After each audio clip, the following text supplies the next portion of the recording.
I'm back. Hello, and welcome to the episode of Todd Talk. When Todd talks, people listen. Hopefully, you will. And yes, ladies and gentlemen, after what feels like an eternity, it's been 2 months, we're back.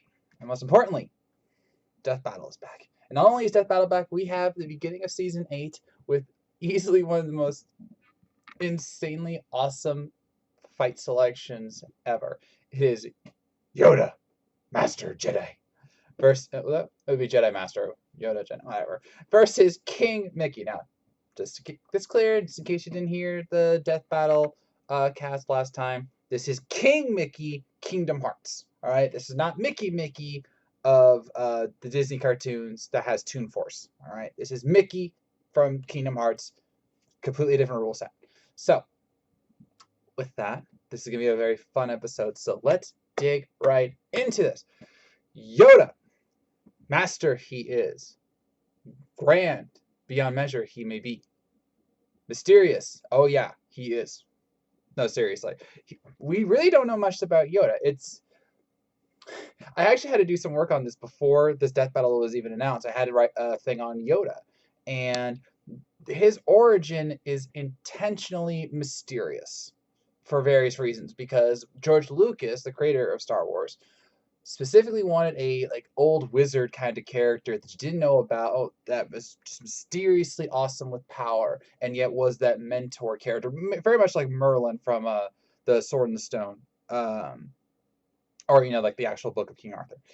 And so he made Yoda as mysterious as possible. In fact, in the history of Star Wars, both canon and non, there are 3 Yoda species characters that we know of. We know of Yoda, we know of Yaddle, who was a deleted scene character from The Phantom Menace, and then we know, of course, of Baby Yoda. Grogu. No, Baby Yoda. It's Grogu. No, it's Baby Yoda. All right, anyway. So 3, uno, dos, tres. And we don't even know their home planet. We don't even know their species name. We don't know.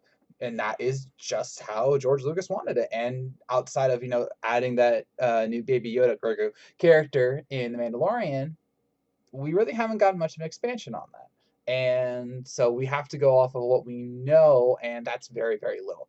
In one technically now non-canon because of Disney story, Yoda left his home planet and was actually saved by a Jedi alongside a friend of his, Yoda's.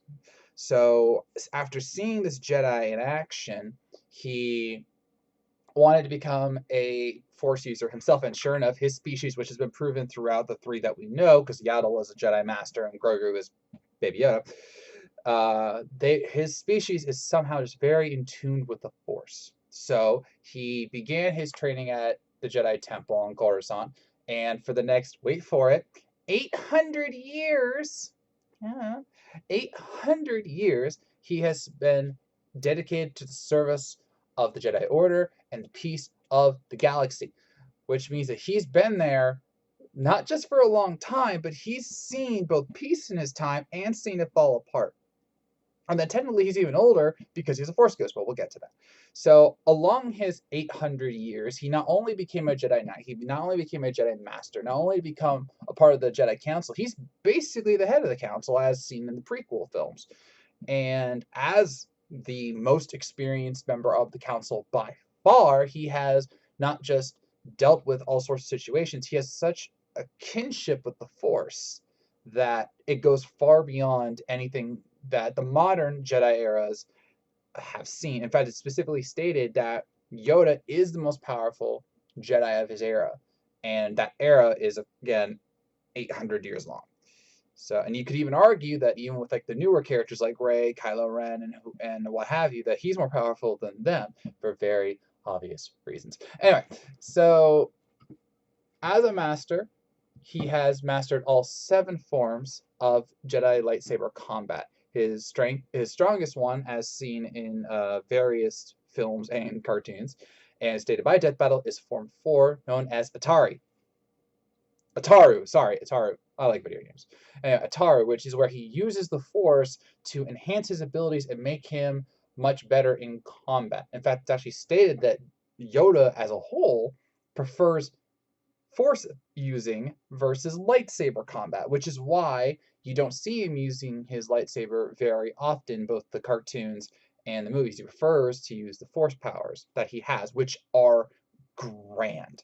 All right. I mean, again, this is the most powerful Jedi of his era, and he's proven that in both the Gennady Tartakovsky, or however you say that name, Clone Wars cartoon, the Dave Filoni Clone Wars cartoon, Rebels, and of course the various movies, including the prequels and the sequels, and in the original films too, technically. So his force telekinesis or force lifting, force pushing, is enough to lift hundreds of droids at once. In one episode of the Clone Wars Filoni cartoon, he fought an army of Trade Federation super battle droids, and oh wait, that wasn't super. That doesn't matter. Anyway, he fought an army of droids, and not only did he win without drawing his lightsaber, he defeated an army of them just with his force powers, not taking a single hit. And all he had with him was himself and three clone troopers. Three. That's it. And he beat an army by himself. And that's just one time he's beaten an army.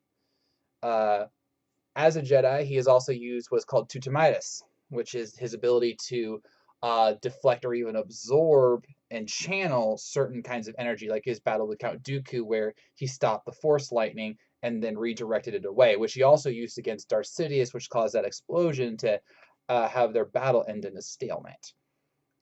His abilities of the Force are so grand that even in his old and dying age, he was able to lift the X-Wing out of the swamp without much effort, lift everything around him just to prove to Luke that he wasn't a fool like he was pretending to be. He had the ability to become a Force ghost, which only certain Jedi have ever done, and to our knowledge, it's 3 with Obi-Wan, Yoda, and Anakin. Though how Anakin actually learned this, we honestly don't know. And remember, Qui-Gon was just a disembodied voice because of a motorcycle. I don't know. We're not getting into that. Anyway, and then as a Force ghost in The Last Jedi, he summoned lightning and struck a tree. How? We don't know. Now, seriously, how did he do that? We really don't know. But his abilities of the Force are just insanely grand, and it still is not done because remember, he has taught many of the Jedi that we all know, including Qui-Gon Jinn, Mace Windu, Obi-Wan, and technically Anakin, and also Luke.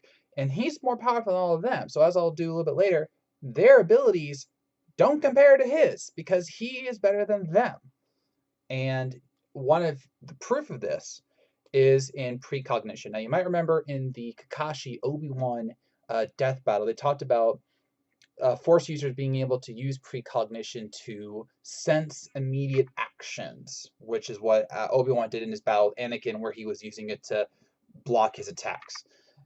Yoda can use it to a much greater degree. He actually has visions of the future, which he knows can come true if things don't change. Now, he is smart enough and wise enough to know that the future is never set.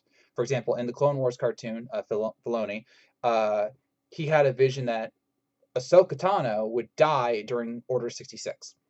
That didn't happen, obviously, because she's still alive in the sequel movies, technically, and because remember, Mandalorian is set after that, so yeah.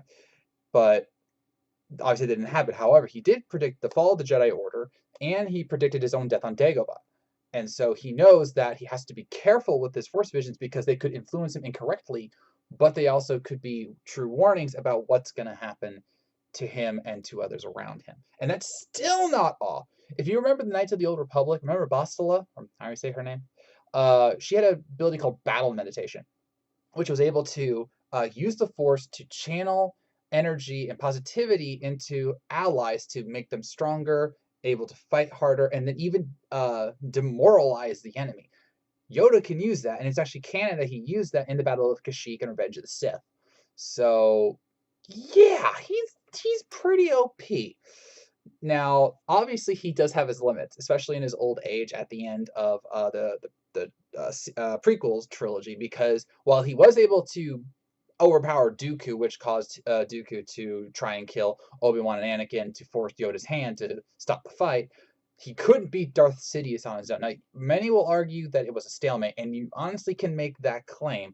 But the fact is that Yoda, at least in his mind, said that he failed to defeat Sidious. And if he did have the upper hand, why did he run? So he does have a limit. And even in Death Battle, with their rules of, being at peak form, which in this case could be argued to be like, half his age with all the sprightness and not using that cane of his, he still has a limit. And as various Star Wars stories have shown, while using the Force is incredible, you do have a limit. The Force is infinite. You have a limit, because we've seen various Force users die in both the comics and in the movies, like Last Jedi, from using the Force in such a grand way. So be careful around Yoda. You should be. All right, now moving on to King Mickey of Kingdom Hearts. Now, I want to make this very, very clear. Kingdom Hearts is a beautiful gaming franchise that is very much one of the most convoluted and insane stories out there. If you come here to have me explain the entirety of Kingdom Hearts to you, you out of luck. All right, I don't understand it myself, and I like the series mostly.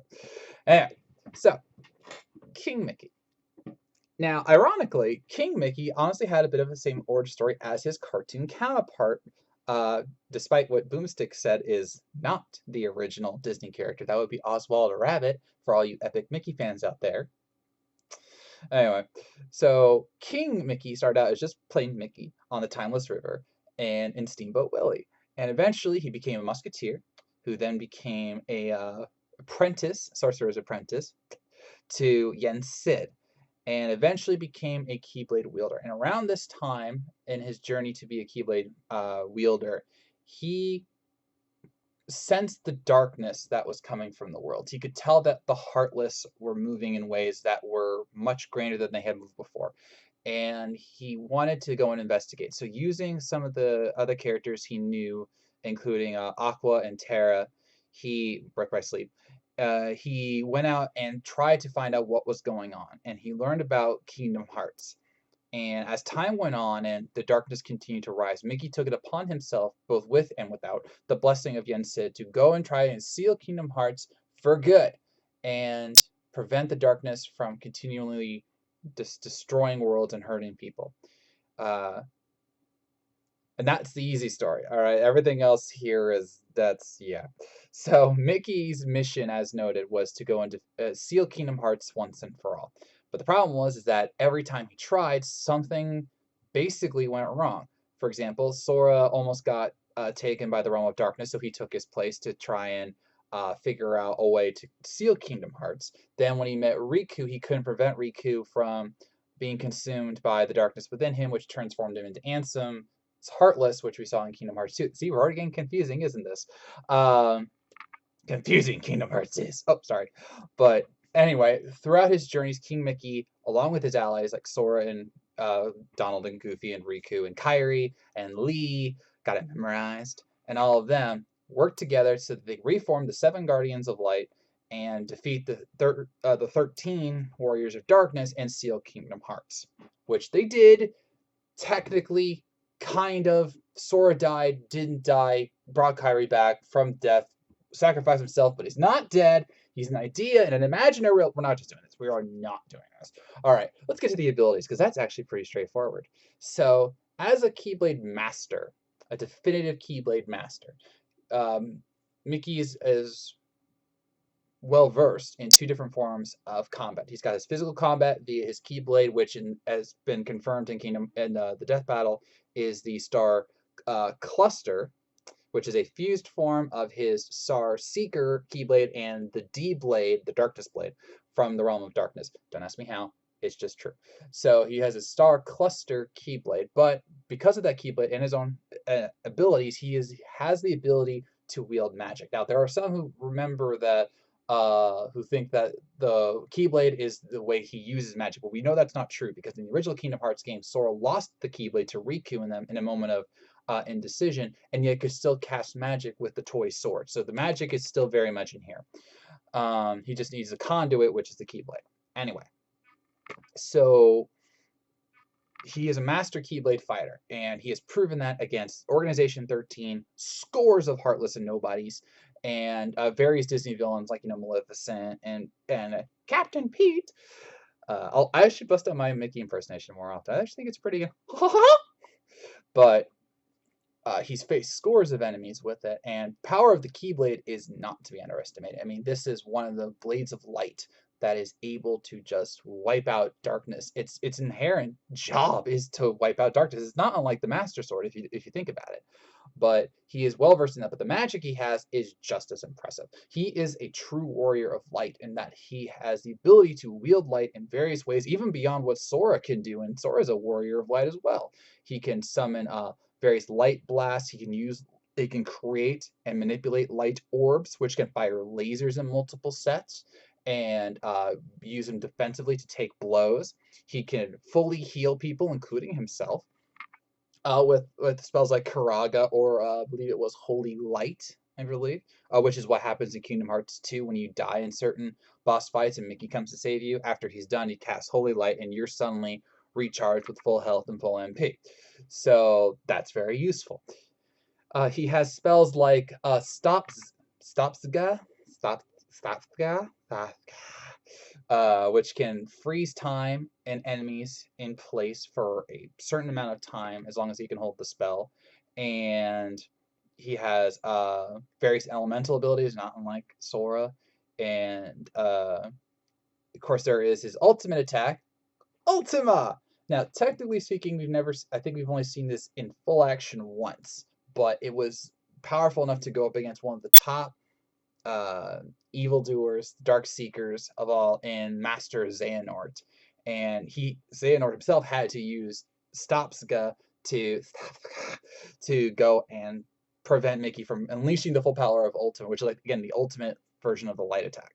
So yeah, he's pretty good. Now, interestingly though, in contrast to Yoda, Mickey prefers swordsmanship to magic, which is why you only see him use it in certain cases, whereas his swordsmanship is much more pronounced, even in when you play him in Kingdom Hearts 2. So if you can't tell, I haven't played Kingdom Hearts 3. I don't have a PS4 or an Xbox, and I'm probably not going to get on PC just yet because I don't have a good PC to run it. But I read about it. It's insane. Yeah. Anyway, so Mickey is incredibly powerful, and as noted, he has gone up against some of the darkest foes in Kingdom Hearts history. And to prove this, in one, I believe it was in the first game, he stopped 3 Dark Side Heartless, which is the big, like, Sora style Heartless with the big heart-shaped holes in their chests. He defeated 3 of them with a single swipe of his blade. When Goofy was thought to be dead, he personally charged into an army of Heartless and killed, like, a lot of them. In Kingdom Hearts 3, he faced 4 members of Organization 13 at once and held his own, including Merlucia, who was the main bad guy of Chain of Memories, Luxord, Marceline, and technically Xemnas was there, but he wasn't really fighting. He was just, like, kind of watching and powering up his foes. But that's 3 members of Organization 13 that he held up on his own. Then there was the time when him and Riku were in the realm of darkness, and they were trying to find Aqua. Long story. But the Demon Tower came out of nowhere and beat down Riku, and Mickey on his own was able to push the Demon Tower back, even though it cost him, his Keyblade, the original Keyblade, the Star Seeker, his original Keyblade, and severely injured him. He didn't care, and he kept going. And then obviously in the final battle against Master Xehanort and the rest of Organization 13, him, Sora, Riku, Kairi, Lee, and the rest worked together to defeat him. So he's an incredibly powerful warrior and is not to be underestimated at all. And while the journey is still somehow not over, you can expect Mickey to always light the way. All right, so who wins in the battle between King Mickey and Master Yoda? This is both incredibly close and yet not close at all, because here's the thing. We actually kind of know the overall power, strength, and speed of both Yoda and Mickey, King Mickey.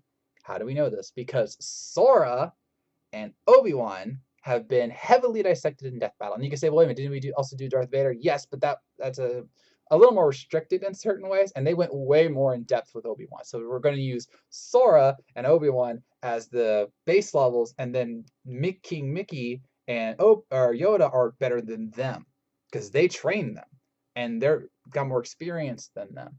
So they're higher tier. So Sora at his fastest is able to dodge lightning, and as stated by the Death Battle, and you could argue he's faster. And then his Keyblade is able to launch beams of light, which is Mickey's specialty, at 1.28 times the speed of light, which is impressive. That's the moon feat, the key to the moon feat. That's that one. And then he's also able to do incredible amounts of destructive powers like they showed in Kingdom Hearts 2, where he sliced through those 7 buildings at once that were theorized to be composed of granite. And that was many hundred, I think it was like megatons of TNT. Very impressive. And Mickey is no doubt faster than that. We've seen him use his own magic and light abilities to increase his speed, have blinding fast moves, including warp, where he was going faster than the eye can track, and presumably at light speed. Presumably, I can't confirm, but and then his strength is good enough to go up against the best bad guys in Kingdom Hearts, like Master Xehanort and Xemnas and Ansem's Heartless and Nobody and all that stuff. And yes, I know Ansem's Nobody is Xemnas. I just wanted to make sure we all knew. So that's all impressive. Yoda's more impressive because in the Obi-Wan one, which I made sure to rewatch before this Todd Talk, we saw Obi-Wan is able to react in a nanosecond. Because remember, when they're flying those ships, they're flying them at basically light speed and reacting in specifically stated in canon that Obi-Wan was reacting in nanoseconds. Nanoseconds. All right. And while you can say, well, is that really fast in light? It's a bit tricky. And obviously we don't know, I don't know at least, Mickey's confirmed speed, but I'm pretty sure it's close. Plus, there's another problem here, precognition. All right. Mixed nanosecond light speed, there's some nanosecond reaction time, plus precognition makes it pretty easy to dodge stuff.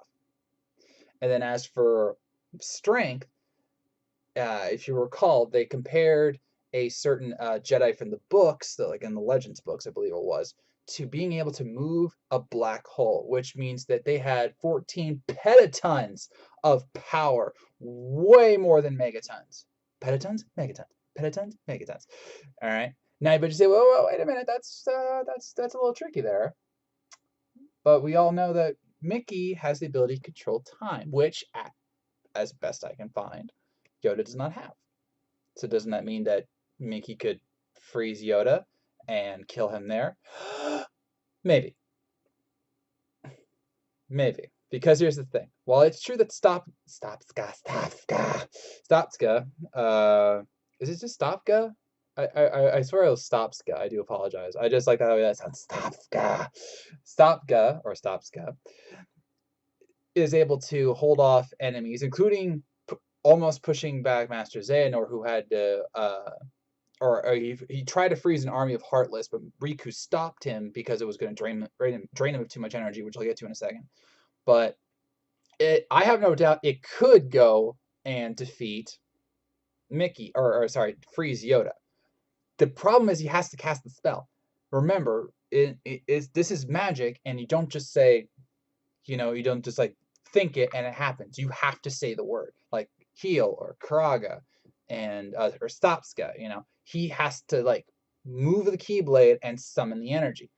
Yoda doesn't have to do that. He just has to go. Remember, this is Death Battle, and as they reminded us in the Obi-Wan fight, this is a no-holds-barred fight to the death, where no restrictions, no code is in place. So the Jedi Code, which is limiting Yoda's power, is not in play. Yoda has lifted hundreds of droids on his own without breaking a sweat. He could totally lift Mickey, and he could totally contain Mickey. Remember, and in the Genetara, how do you say his name? The original Clone Wars cartoon, we saw him moving starships, the droid battleships, And other Jedis, as shown in the Obi-Wan fight, were able to send Star Destroyers in the atmosphere in seconds. You telling me he can't crush Mickey? Remember, Mickey's blood and bone. He may be magic and he may be a Keyblade Master, but he's still mortal. That's the whole point. And Yoda's ability to wield the Force is so OP that's why he's a Jedi, is because he has to limit his abilities. Remember, he can see the future at will. Like it's specifically stated, he can intentionally go and see the future, but he tells himself not to because it might influence him to try and change things if he does, and that might tempt him to go to the dark side. That's not going to be a restriction here. He could see how Mickey could kill him and realize, change strategy, I must, and go in and change things up for when things happen. Now, that's not a guarantee that his precognition is 100% accurate, as I noted with the Ahsoka vision, but other times he was accurate, including predicting Order 66 as a whole and him dying on Dagobah. Mickey is incredibly powerful and totally a worthy opponent, but the problem here is that the Force is infinite. Mickey's magic isn't, and while he technically can heal himself to be refreshed, which Yoda, to my knowledge, can't do on a grand scale. Yes, there is Force healing, but yeah, we've seen that takes a toll. But that won't matter. Mickey can heal all he wants. All Yoda needs is that split fraction of a second before Mickey casts a spell, grabs him, and crushes him, and that'll be the end of the cartoon. So as much as Mickey is going to be fun to watch in this epic 3D source engine death battle, I'm gonna have to go with Master Yoda. So yeah, with that, Todd Talk ends. It does. Who wins, you think? Okay, I'm not doing this anymore. Who do you think will win in the fight between Yoda and King Mickey? What are you personally hoping to see in the 3D death battle? And if this is just the start of the season, who's next? Who else is going to be in this season that we don't already know about? What fights are they prepping that are just going to be so insane that we're just like, this is a whole season of this? Let me know in the comments below. So I thank you for watching. If you made it this far, I know you were listening. See you around. I will.